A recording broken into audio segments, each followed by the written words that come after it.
একটি ছেলে তার বাড়ি ফেরার সময় বাড়ির সামনে একজন ভিক্ষুককে দেখতে পাই।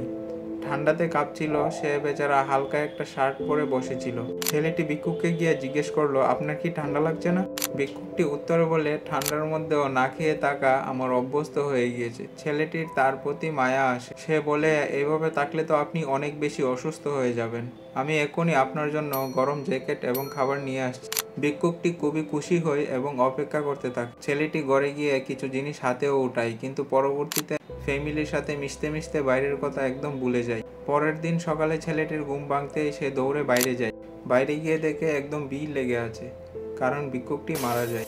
ছেলেটি কান্না করতে করতে ভিক্ষুকের পাশে বসে যায় এবং তার হাতে একটি চিরকুট দেখতে পাই, যার মধ্যে লেখা ছিল, আমি ঠান্ডার মধ্যেও অনেক দিন পর্যন্ত অনেকবার না খেয়ে থেকেছি, কিন্তু প্রথমবার আশা পেয়েও ভেঙে পড়লাম। বেচারা ভিক্ষুকের ঠান্ডা আর খিদার থেকেও বেশি আশা জন্মেছিল। কারো প্রতি আশা করা ভুল কিছু নয়, কিন্তু কারো প্রতি আশা করে নির্ভরশীল হয়ে পড়ার পর যদি আমরা আঘাত পাই বা সেটা না পাই, তখন আমরা আরও বেশি ভেঙে যাই।